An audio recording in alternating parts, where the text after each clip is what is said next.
తన కొడుకు బైక్ యాక్సిడెంట్లో సాక్షులను తారుమారు చేశారనే ఆరోపణల మీద మాజీ మంత్రి సీదిరి అప్పలరాజును అరెస్ట్ చేసి రిమాండ్ ఖైదీగా విధించారు. అంపోలు జైల్లో రిమాండ్ ఖైదీగా ఉన్నటువంటి మాజీ మంత్రి సీదిరి అప్పలరాజును ములాఖాత్ అయ్యేందుకు మాజీ ముఖ్యమంత్రి జగన్మోహన్ రెడ్డి మరికొద్దిసేపట్లో అంపోలు జైలుకు చేరుకున్నారు.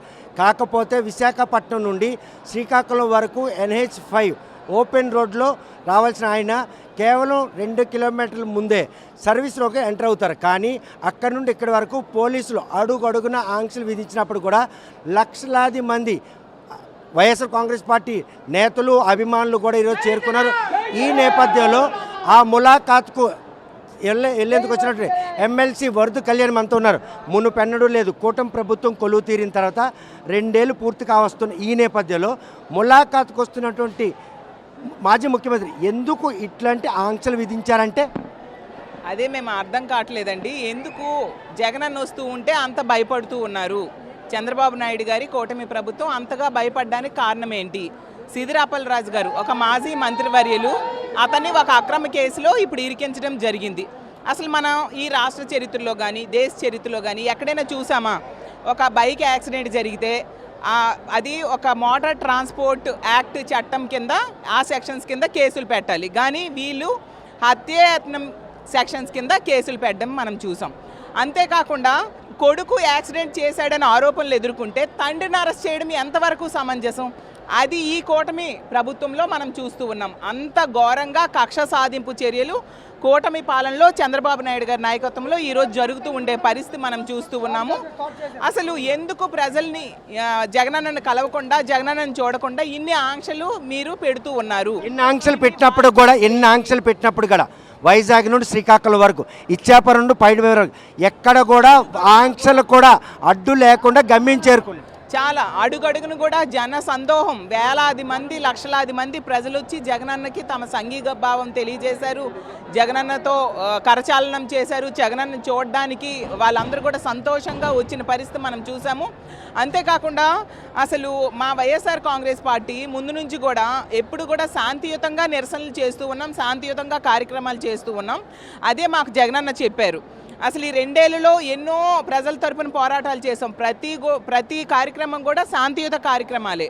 కానీ అప్పుడు చంద్రబాబు నాయుడు గారు ఆ రోజు 2-3 కార్యక్రమాల్లో తీసుకుంటే పీలేరు అవ్వచ్చు, అంగళ్ళు ఇలాంటి దగ్గరలు చంద్రబాబు నాయుడు గారి కార్యక్రమంలో తెలుగుదేశం పార్టీ కార్యకర్తలు పోలీసుల మీద దాడులు చేయడం అయితేనే, అలాగే పోలీస్ జీపులు తగలబెట్టడం ఇలాంటివన్నీ చేశారు. అలాంటివి మా పార్టీ వాళ్ళు ఎప్పుడూ చేయలేదు. అంతేకాకుండా సీదిరి అప్పలరాజు గారి విషయంలో ముందు నుంచి కూడా అతన్ని అక్రమ కేసులు ఇరికించడానికే ప్రభుత్వం ప్రయత్నిస్తూ ఉంది. కారణం ఏంటంటే ఒక బీసీ మత్స్యకార సామాజిక వర్గానికి చెందిన నేత, బీసీల మీద ఎప్పుడు ఈ ప్రభుత్వానికి విపరీతమైన కక్ష. అందులో భాగంగా ఈరోజు ఇంత దారుణంగా అతన్ని అక్రమంగా అరెస్ట్ చేసి రిమాండ్ ఖైదీగా ఉంచడం మనం చూస్తూ ఉన్నాం. జగనన్న కనుక వస్తే ఈ అక్రమ అరెస్ట్ తాలూకా వెనుకున్న నిజాలన్నీ జగనన్న బయట పెడతారు.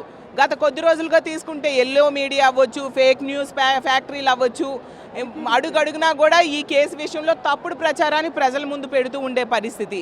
ఆ తప్పుడు ప్రచారంలో ఎంత తప్పు ఉంది, అసలు నిజాలు ఏంటి జగనన్న బయట పెట్టేస్తారనే భయంతో ఈరోజు వీళ్ళు ఇలా చేస్తూ ఉన్నారు. అసలు మన ప్రజాస్వామ్య దేశంలో ఉన్నాం. మనకు రాజ్యాంగం కొన్ని హక్కులు ఇచ్చింది. ఒక రాజకీయ పార్టీ నాయకుడికి ప్రజలను కలుసుకునే స్వేచ్ఛ అనేది ఒక ప్రాథమిక హక్కు. అలాగే తీసుకుంటే ఒక రాజకీయ నాయకుడు అవ్వచ్చు, రాజకీయ పార్టీ శాంతియుతంగా కార్యక్రమాలు చేసుకోవడం కూడా రాజ్యాంగం ఇచ్చిన హక్కు. ఆ హక్కుని ఈరోజు చంద్రబాబు నాయుడు గారి ప్రభుత్వం కాలరాస్తూ ఉంది. ఇది చాలా దుర్మార్గం. కనీసం 2 వీలర్స్ని కూడా అలౌ చేయకుండా అడ్డుకుంటూ ఉండే పరిస్థితి మనం చూస్తూ ఉన్నాము. అలాగే తీసుకుంటే ఎక్కడికక్కడ నడిచే వాళ్ళు బస్సు ఎక్కినా కూడా మా పార్టీ వాళ్ళైతే ఆపేసే పరిస్థితి చూస్తున్నాం. ములాఖాత్కి అవకాశం ఇచ్చినప్పుడు కూడా ఈ భద్రతా ఏర్పాట్లు వెనుకున్నటువంటి ఆంతర్యం ఏంటి? అదేంటి భయపడుతూ ఉన్నారు. జగనన్న కనుక వస్తే నిజాలు బయటకు వస్తాయని భయంతో ఈ విధంగా ఆంక్షలు పెడుతూ మా నాయకుల్ని, కార్యకర్తల్ని, ప్రజల్ని ముందుకు వెళ్లకుండా ఆపుతూ ఉండే పరిస్థితి చూస్తూ ఉన్నాము.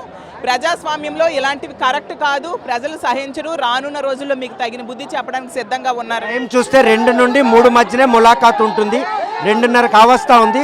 సకాలంలో ఆయన చేరుకుంటారా? ములాఖాత్ సజావుగా ఖచ్చితంగా చేరుకుంటారండి. చేరుకుంటారు. అడుగడుగున జనము జగనన్నకి జన నీరాజనం పడుతూ ఉండే పరిస్థితి చూస్తూ ఉన్నాము. ఖచ్చితంగా చేరుకుంటారు. ములాఖాత్ అయ్యాక ప్రజలను ఉద్దేశించి నిజాలు కూడా బయటికి తెలియజేస్తారని. ఎన్నడూ లేని విధంగా లాఠీ చార్జ్, ఆయన ప్రత్యక్షంగా చూడాలి, ఆయన కలవాలి అన్నటువంటి ఒక ఆకాంక్ష అనుగుణంగా వచ్చిన వారికి లాఠీ చార్జ్ ఒక కొత్త ట్రెడిషన్కి దారితీసిందంటే చాలా దుర్మార్గకరమైన చర్య. లాఠీ ఛార్జీలు ఏంటి? అసలు మనం ప్రజాస్వామ్యంలో ఉన్నామా లేదా? వీళ్ళు రక్షణ పేరుతో ప్రజాస్వామ్యాన్ని కూనీ చేస్తూ ఉండే పరిస్థితి చూస్తూ ఉన్నాము.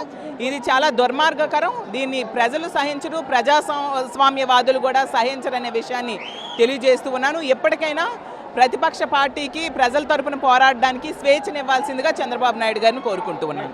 కనుక ములాఖాత్కు వస్తున్నటువంటి జగన్కు వచ్చినటువంటి జన ఆదరణ చూసి పోలీసులు అడుగడుగున ఆంక్షలు విధించినప్పటికీ ఆంక్షలను సైతం బేఖాతరు చేస్తూ జిల్లా నలుమూలలో వచ్చినటువంటి వైఎస్ఆర్ కాంగ్రెస్ పార్టీ నాయకులతో మాత్రం జైలుకి కూటువే దూరం ఉన్నటువంటి హైవే ప్రాంగణం అంతా కిక్కిరిస్తుంది. కొద్దిసేపటి క్రితమే ఇక్కడ మాత్రం లాఠీ చార్జ్ కూడా జరిగింది. ఎందుకంటే ఇంత ప్రభుత్వం చేసినప్పుడు కూడాను ఇంతమంది ఎలా వచ్చారు, వాహనాలను కట్టుదల చేశారు. అదేవిధంగా ఎక్కడ కూడా ఎవరిని రాకుండా అడ్డుగా చేశారు. ఎవరికి ట్రాన్స్పోర్టేషన్ పిల్లల్ని పిలుపుకొచ్చినటువంటి ఈ అభిమానులు ఆకాంక్షలకు అనుగుణంగా పోలీసులు కూడా ఒక సైడ్ రైట్ సైడ్ చూస్తే కనుక అక్కడ పోలీసులు కూడా బాష్పాలు పెట్టుకొని రెడీగా ఉన్నారు.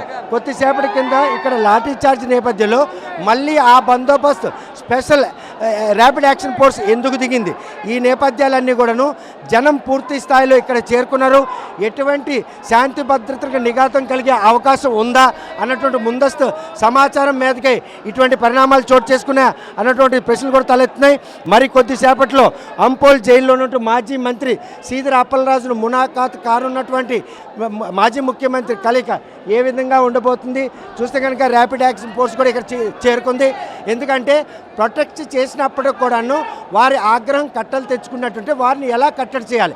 ఈ పరిణామాలన్నీ కూడా పోలీసులు ముందస్తు జాగ్రత్తల నేపథ్యంలోనే చేపడుతున్నారు. వాళ్ళు స్వచ్ఛందంగా వెళ్ళి ఆయన చూడాలనుకున్నా, కలవాలనుకున్నా, ఆయన్ని కరచాలనం చేయాలనుకున్నా ఈ పరిణామాలు ఏవి కూడా ఆటంకం కాకూడదు. పోలీసులు మాత్రం ఓవైపు ప్రధానమంత్రి భోగాపురం ఎయిర్పోర్ట్ ప్రారంభించేందుకు వచ్చిన నేపథ్యంలో ఒక్కరోజు ముందు జరిగే ఈ ములాఖాత్ విషయంలో మాత్రం ఎట్టి పరిస్థితుల్లో శాంతి భద్రతకు నిఘాతం కలగకుండా ఉండేందుకు చేసిన ప్రయత్నం మాత్రం విశాఖపట్నం నుండి శ్రీకాకుళం వరకు మొత్తం 16వ నెంబర్ జాతీయ రహదారిపై 123 కిలోమీటర్లు 16వ నెంబర్ జాతీయ రహదారిపై విచ్చేస్తారు. అక్కడి నుండి కేవలం జైలుకి 2 కిలోమీటర్ల ముందే సర్వీస్ రోడ్డుకి ఆయన క్యాన్వా ఎంటర్ అవుతుంది. అక్కడి నుండి జైలుకి చేరిన ఆయనకి మాత్రం ఎక్కడ కూడా ఆటంకం కలగకూడదు. కలగకుండా ఉండే నేపథ్యంలో అవాంఛనీయ సంఘటన కూడా చోటు చేసుకోకూడదు. 2 నుండి 3 గంటల పాటు మాత్రమే ఈ మధ్యనే ములాఖాత్ కార్యక్రమం ఇవ్వాలి. 2:30 కావస్తూ ఉంది, ఇంకా ఆయన గమ్యం చేరుకోలేదు. 3 గంటల లోపు ఆయన ములాఖాత్ అవుతారా? అయితే కనుక వాస్తవాలు చెప్పేందుకు ఆయన వచ్చినటువంటి ఈ పరిస్థితిలో మాజీ మంత్రి సీదిర అప్పలరాజు అరెస్ట్ వెనక జరిగినట్టు కుట్రని బాహ్య ప్రపంచానికి ఎక్కడ చెప్తారన్న భయం కూటమి నేతలు వెన్నులో వణుకు పుట్టించే పరిణామం ఉంది. ఈ ములాఖాత్ మాత్రం ఇప్పటికే ఒక ఉత్కృష్టమైన పరిణామాల్లో నడుస్తుంది. జిల్లా వ్యాప్తంగా పూర్తి స్థాయిలో అందరూ అభిమానులు, కార్యకర్తలు ఇక్కడ చేరుకున్నారు. కానీ వీరిని చెదరగొట్టిన పోలీసు చేస్తున్న ఈ చర్యలు మాత్రం ప్రతి ఒక్కరిని ఆవేశాలకు గురి చేసినటువంటి పరిణామాలు చోటు చేసుకున్నాం.